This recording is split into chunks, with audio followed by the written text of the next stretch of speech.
two of my main concerns are, or my two main concerns are, number one, are you going to go back to the jurisdiction that where you're wanted from? And number two, most importantly, are you a danger to my public? I take public, it's as important as my hair.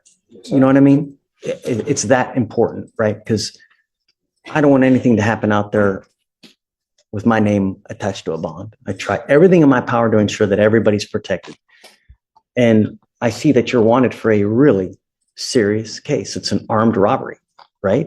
I mean, that's what you're wanted for. There's no denying it. That's what it says on the paperwork. He's on lifetime probation in Michigan. Lifetime? There's such a thing as lifetime probation? There is. Yes. Whoa. So that case, well, I'll let you do the talking. No, he did his time and he got out, and lifetime probation out of Michigan. So that's what's happened. I believe it got. So how on what would, aside from like a murder case, So he was what charged would with garner? murder twice, along with 2 armed robberies. I wasn't charged twice for no murder. It just shows up. It just shows up Oh, I was twice. about to say, I wasn't charged Murder twice. along with armed robbery or aggravated robbery in our jurisdiction. He's placed on probation. Since that time, he's been charged in our jurisdiction with aggravated assault with a deadly weapon and felon possession of a weapon. In those, he had bond conditions when it started off, where he was ordered to have a GPS monitor. He has had multiple curfew violations on top of that noted. And so I do believe he's a safety risk, because even with literally an ankle monitor, he doesn't follow court conditions. And so I believe he is a safety and flight risk.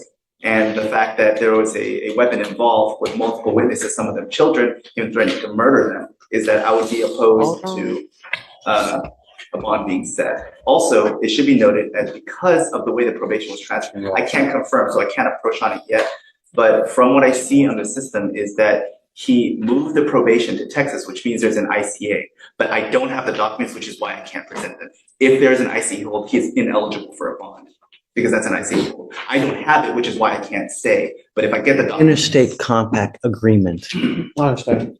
May I speak, Your Honor? Of course. Okay, after we talk about the probation, I'm at the probation, the GPS curfew wise, my judge knows all that was going on. So he knows every information why I've been late. I have evidence of why I'm late. So he knows everything that's going on with my GPS. You're not supposed to be late. He knows why though. So I understand. That's why he